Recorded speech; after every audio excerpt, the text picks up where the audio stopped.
चलिए आज हम बात कर रहे हैं किस चीज पे। हाँ, पिछले दिन हम लोग पढ़े थे कौन कौन सा मॉडल, होने दो, कौन कौन सा मॉडल पढ़े थे बताओ, याद है? पिछले क्लास में हम लोग पढ़े थे थॉमसन मॉडल, जिसको और भी हम बोलते थे प्लम पुडिंग मॉडल। उनसे आगे हम बढ़ते हैं, आज पढ़ते हैं, आइए पढ़ना है Rutherford atomic model. Rutherford atomic model, यहां ध्यान देने वाली बात क्या है कि देखो हेडिंग यहां दो दो चीज का दिए हुए हैं। एक तरफ लिखे हैं रदरफोर्ड अल्फा स्कैटरिंग एक्सपेरिमेंट और दूसरे तरफ लिखे हैं हम कौन सा, रदरफोर्ड एटॉमिक मॉडल। दोनों अलग अलग चीज है। पहले उन्होंने मॉडल के बारे में बताया कि पहले एक्सपेरिमेंट किया, पहले उन्होंने क्या किया, एक्सपेरिमेंट किया और एक्सपेरिमेंट के आधार पे उन्होंने मॉडल एक असाइन किया कि एटम कैसे दिखता है। बहुत जगहों पे आप देखिएगा कि रदरफोर्ड एटॉमिक मॉडल के नाम पे आपको केवल पढ़ा दिया जाता है रदरफोर्ड ये स्कैटरिंग एक्सपेरिमेंट और इसी को कह दिया जाता है मॉडल। आपको एग्जाम में जब आ जाए तो दोनों क्या है, अलग अलग चीज़ है। फिर क्या बदमाशी कर रही है, ठीक है? तो रदरफोर्ड स्कैटरिंग एक्सपेरिमेंट और दूसरा है हमारे पास रदरफोर्ड एटॉमिक मॉडल।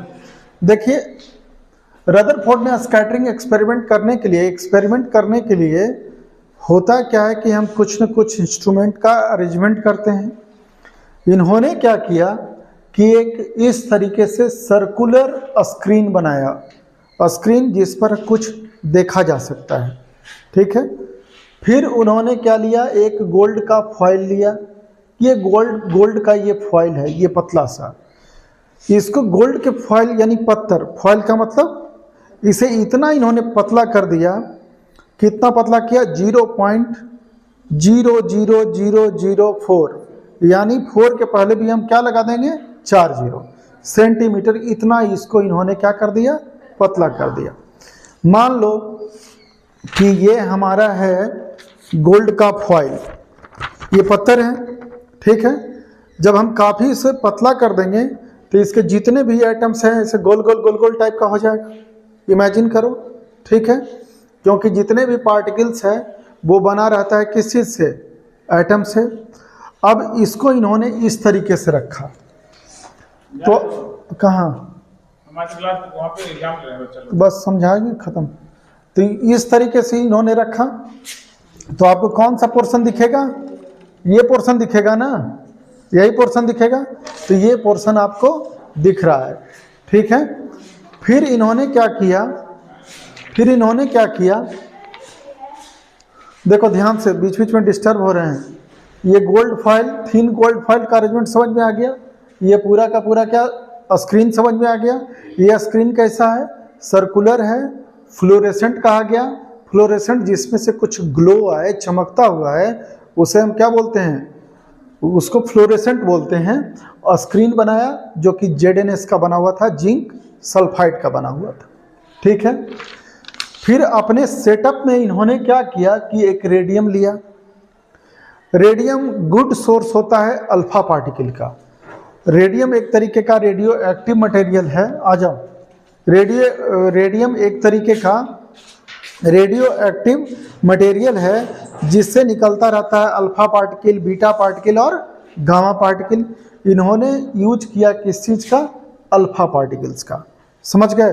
अब आपसे पूछा जाएगा कि अल्फा पार्टिकल होता क्या है, तो अल्फा पार्टिकल हीलियम का न्यूक्लियस होता है। अल्फा पार्टिकल किसका होता है, हीलियम का न्यूक्लियस होता है। तो आपको पता है कि हीलियम है आपके पास, हीलियम में एटॉमिक नंबर कितना, 2 और एटॉमिक मास 4, एटॉमिक मास 4।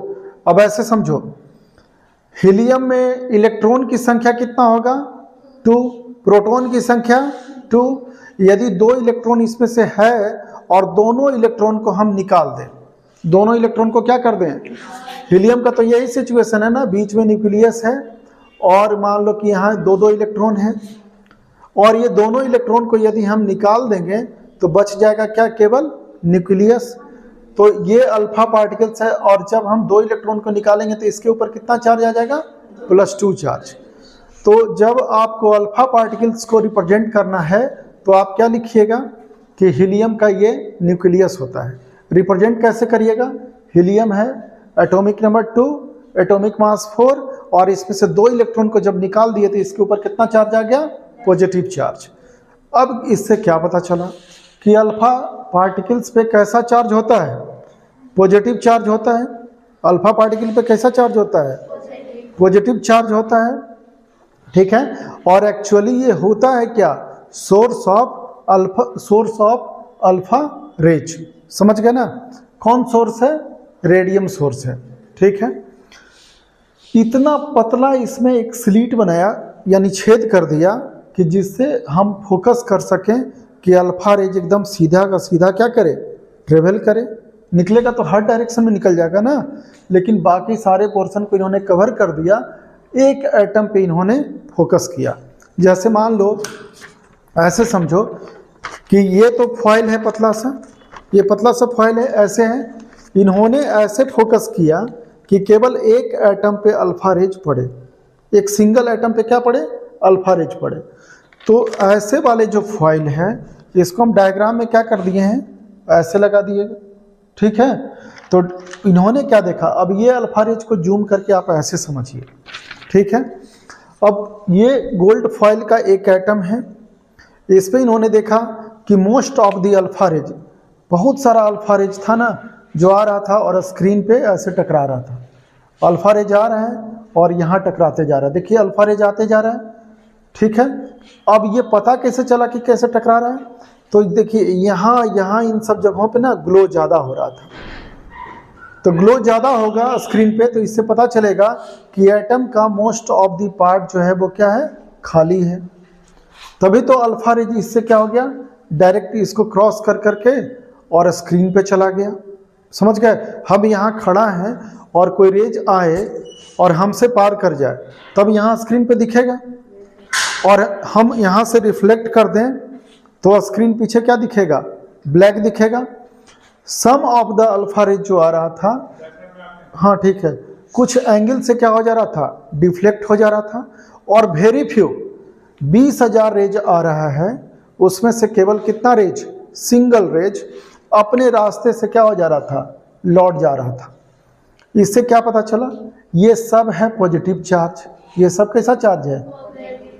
तो इन्होंने सोचा कि कैसे ये बैक कैसे हो रहा है, इसका मतलब है कि एटम के सेंटर में कोई ना कोई पॉजिटिवली चार्ज बॉडी है जो अल्फा रेज को क्या कर रहा है, रिफ्लेक्ट कर दे रहा है, बैक हो जा रहा है, या कुछ सर्टेन एंगल से क्या हो रहा है, रिफ्लेक्ट कर रहा है। और जहाँ पॉजिटिव चार्ज वाला बॉडी नहीं है वो पूरा का पूरा क्या है, खाली, और उस जगह से अल्फा रेज आता चला जा रहा है, समझ गए। तो इनको पता चला कि एटम के बीच में क्या है, न्यूक्लियस। किनको पता चला, और रदरफोर्ड को। तो अब आपसे पूछा जाता है कि न्यूक्लियस का खोज किसने किया है, रदरफोर्ड ने किया है। न्यूक्लियस में इन्होंने बताया कि प्रोटॉन होता है और न्यूट्रॉन होता है। फिर इन्होंने एटम के बारे में बताया कि एटम लगभग क्या होता है, सर्कुलर होता है, ठीक है। और इन्होंने क्या बताया कि जितना जो एटम का जो मास है वो कहाँ है, सेंट्रलाइज्ड, न्यूक्लियस में है, समझ गए। तो देखिए ये एक्सपेरिमेंट हुआ। अब एक्सपेरिमेंट के आधार पे जो रदरफोर्ड ने एक एटम के बारे में समझा और जो लोगों को बताया, वो कंटेंट आपको कहलाएगा क्या, रदरफोर्ड एटॉमिक मॉडल। और रदरफोर्ड एटॉमिक मॉडल का दूसरा नाम हो जाता है nuclear atomic model. Nuclear atomic model हम क्यों कहेंगे, क्योंकि रदरफोर्ड के एक्सपेरिमेंट में ही पता चला था कि न्यूक्लियस होता क्या है। इससे पहले थॉमसन थे, तब तक एक्सपेरिमेंट में नहीं पता था। एक थॉमसन ने क्या कहा था कि पूरा एटम एक पॉजिटिव स्फीयर है, उसमें इलेक्ट्रॉन जहाँ तहाँ क्या है, एम्बेडेड है, समझ गए। लेकिन रदरफोर्ड ने क्या कहा कि नहीं, एटम है बड़ा साइज का, उससे बहुत ही ज़्यादा छोटा साइज का क्या होता है, न्यूक्लियस होता है, जिसमें पूरे एटम का क्या होता है, मास होता है। और न्यूक्लियस कैसा चार्ज होता है, पॉजिटिवली चार्ज। इसलिए न्यूक्लियस का इन्होंने डेफिनेशन भी दिया। क्या इन्होंने कहा न्यूक्लियस के बारे में, देखिए, the positively charged heavy mass the positively charged heavy mass which occupy only A small volume, जो केवल स्मॉल वॉल्यूम में ही उपस्थित है, किसके कंपैरिजन में, एक एटम के कंपैरिजन में। In an atom is called nucleus, इसको इन्होंने क्या कहा, न्यूक्लियस। तो न्यूक्लियस को डिफाइन, न्यूक्लियस का खोज किसने किया, रदरफोर्ड ने किया। Present at the centre of the atom, और रदरफोर्ड ने कहा कि न्यूक्लियस कहाँ होता है, किसी भी एटम के सेंटर में होता है। अब इन सारे एक्सपेरिमेंट से जो बातें निकल करके आई वो आपको कहलाया रदरफोर्ड एटॉमिक मॉडल। तो जब मॉडल पूछा जाए तो आप ये कंटेंट लिखिएगा, एक्सपेरिमेंट पूछा जाएगा तो आप ये कंटेंट लिखिएगा, ठीक है। अब इनको क्या क्या एक्सपेरिमेंट से पता चला, इनको पता चला कि an atom consist of a heavy positively charge nucleus where all proton and neutrons are present. Atom तो तीन बेसिकली फंडामेंटल पार्टिकल कितना है, तीन, इलेक्ट्रॉन है, प्रोटॉन है और न्यूट्रॉन है। तो प्रोटॉन और न्यूट्रॉन न्यूक्लियस में होता है, किसने बताया, रदरफोर्ड ने बताया। समझ गए, यानी प्रोटॉन और न्यूट्रॉन को एक साथ इन्होंने न्यूक्लियॉन्स कहा। तो जब नंबर ऑफ न्यूक्लियॉन्स जब हम निकालते थे तो आप क्या करते थे, नंबर ऑफ प्रोटॉन लेते हैं और number of neutron is equal to the number of nucleons, ठीक है। अब देखो एटम का साइज बड़ा है और उससे कहीं बहुत ज़्यादा छोटा क्या है, जैसे देख लो इनका कहना था रदरफोर्ड का, यदि मान लो कि एटम इतना बड़ा साइज का है तो न्यूक्लियस इतना छोटा है। सोचो कि कितना छोटा है, कैसे, the volume of the nucleus is very small. यहाँ इन्होंने कहा क्या कि वॉल्यूम जो होता है न्यूक्लियस का क्या होता है, काफ़ी स्मॉल होता है, and is only A minute fraction of the total volume of the atom. इन्होंने देखा, डायमीटर समझ में आता है, यहाँ से यहाँ तक जब चले गए तो ये कहलाया diameter of atom, diameter of atom. और यहाँ से यहाँ तक का जो दूरी है वो हो गया diameter of nucleus, diameter of, समझ गए। तो इन्होंने कहा कि डायमीटर जो होता है एटम का वो होता है 10 टू द पावर -8 सेंटीमीटर, इसका वैल्यू होता है 10 टू द पावर -8 सेंटीमीटर, इसका वैल्यू होता है 10 to the power -13 centimetre, 10 to the power -13 centimetre. अब -8 बड़ा है कि -13 बड़ा है, -8 बड़ा है, समझ गए ना। तो सोच लीजिए कि इन दोनों के कंपैरिजन में न्यूक्लियस का साइज कितना छोटा हो जाएगा, छोटा हो जाएगा। कैसे, दोनों का रेशियो निकाल दिए, diameter of atom divided by diameter of nucleus, 10 to the power -8 divided by 10 to the power -13 centimetre, centimetre से कैंसिल हो जाएगा, वैल्यू आ जाएगा क्या, 10 टू द पावर 5। इसका मतलब हो गया कि डायमीटर ऑफ जो एटम है वो डायमीटर ऑफ न्यूक्लियस के बराबर तभी हो सकता है जब हम मल्टीप्लाई करेंगे उसमें कितना से, 10 टू द पावर 5 से। छोटा मोटा डेटा है, बहुत बड़ा डेटा है, समझ गए। यानी diameter of atom is equal to 10 to the power 5 diameter of the nucleus. और ये याद रखिएगा, कई बार क्वेश्चन में आता है, ठीक है। ये बात पता चला। इसके बाद जब हम डायमीटर को हाफ कर देते हैं, समझ गए, ये कहीं नहीं पढ़िएगा, केवल आपको स्कैटरिंग एक्सपेरिमेंट पढ़ा करके मूर्ख बनाया जाता है, समझ गए। मॉडल आपका ये है, आप लोग अपने अपने नोटबुक से जाके मिला लीजिएगा कोचिंग और ट्यूशन वाला से, पता चल जाएगा कि स्कैटरिंग एक्सपेरिमेंट पढ़ा कर करके आपको मूर्ख बना रहा है इसमें, समझ गए। देखिए यहाँ रेडियस कहाँ तक होगा, यहीं तक होगा ना, छोटा। डायमीटर का हम जब हाफ कर देंगे तो हमारे पास क्या निकल जाएगा, रेडियस। तो इन्होंने अपने एक्सपेरिमेंट में एक रिलेशन निकाला, किसके बारे में, रेडियस के बारे में। इन्होंने कहा कि रेडियस जो होता है किसी न्यूक्लियस का वो डायरेक्टली प्रोपोर्शनल टू होता है a to the power 1/3, a to the power 1/3। तो यहाँ ये क्या है, ये है एटॉमिक मास, ये क्या है, एटॉमिक मास। एटॉमिक मास तो आपको दिया हुआ रहता है, हर जगह एटॉमिक मास तो दिया रहेगा। तो किसी का भी एटॉमिक मास यहाँ पुट करिएगा 1/3 करिएगा तो उस एटम का क्या निकल जाएगा, रेडियस। अब यहाँ एक डायरेक्टली प्रोपोर्शनल टू है, डायरेक्टली प्रोपोर्शनल को हटाने के लिए एक कांस्टेंट से हम क्या करते हैं, मल्टीप्लाई करते हैं। तो डायरेक्टली प्रोपोर्शनल को यहाँ हटाए इक्वल करने के लिए तो एक R0 क्या आ गया, radius of nucleus is equal to R0 एक कांस्टेंट है इनटू a⁻1/3। R0 का वैल्यू कितना होता है 1.33 इंटू 10⁻⁻13, और ये डेटा आपको हमेशा याद रखना पड़ेगा 1.33 इंटू 10⁻⁻13। तो आप किसी का भी क्या कर सकते हैं, रेडियस किसी भी एटम का निकाल सकते हैं। ये किसने कहा, रदरफोर्ड के एटॉमिक मॉडल में है ये सब। और कई बार नीट का सवाल इस क्वेश्चन पे तो रहता ही है, और कुछ नहीं है 4 नंबर तो पल भर में आ जाएगा। आ जाओ इधर से जाओ, 4 नंबर तो ऐसे ही आ जाएगा। अब आप यहाँ देखिए रदरफोर्ड का कहना क्या था, आगे सुनो।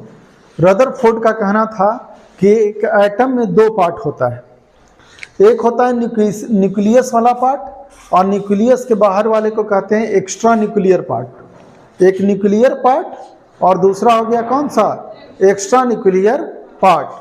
तो देखिए एक्स्ट्रा न्यूक्लियर पार्ट जो होता है उसमें इलेक्ट्रॉन्स प्रेजेंट होता है, और इलेक्ट्रॉन न्यूक्लियस के चारों तरफ क्या रहता है, घूमता रहता है, रिवॉल्व करता है विथ हाई स्पीड। इन्होंने कहा था कि न्यूक्लियस के चारों तरफ जो एक्स्ट्रा न्यूक्लियर पार्ट है वहाँ इलेक्ट्रॉन हाई स्पीड से घूमता रहता है। इन्होंने ये नहीं कहा कि एक फिक्स्ड पाथ में, यदि कह दिए होते तो इनकी कोई गलती नहीं थी, समझ गए ना। तो एक्स्ट्रा न्यूक्लियर पार्ट, अब एक्स्ट्रा न्यूक्लियर पार्ट तो बहुत ज़्यादा है, देखो है ना, ज़्यादा है। तो ये रिस्पॉन्सिबल होता है वॉल्यूम के लिए, किस चीज़ के लिए, किसी भी एटम में वॉल्यूम के लिए जो रिस्पॉन्सिबल एरिया है वो है कौन सा, एक्स्ट्रा न्यूक्लियर पार्ट। और न्यूक्लियस में ही पूरे एटम का वजन है, तो ये वेट के लिए रिस्पॉन्सिबल होता है। मास के लिए रिस्पॉन्सिबल कौन होता है, न्यूक्लियर पार्ट। कई बार ऑब्जेक्टिव में पूछा जा चुका है।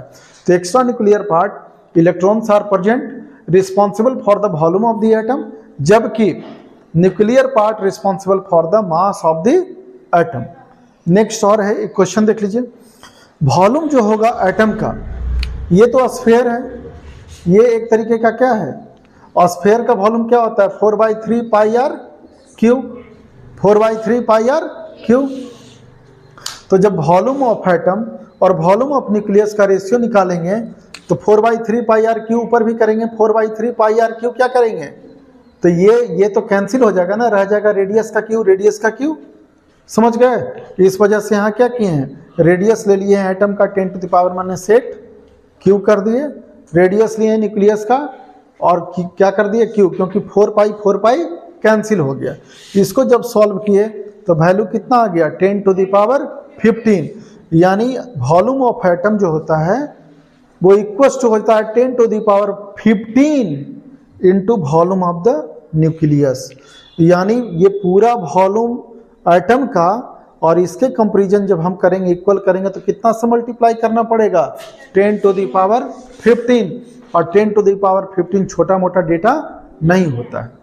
इस तरीके से आपने अभी पढ़ा रदरफोर्ड अल्फा स्कैटरिंग एक्सपेरिमेंट। पूरा बोलिएगा, रदरफोर्ड एक्सपेरिमेंट बोलिएगा तो गलत हो जाएगा, क्योंकि जब कोई हम एक्सपेरिमेंट करते हैं तो उसका एक नाम देते हैं।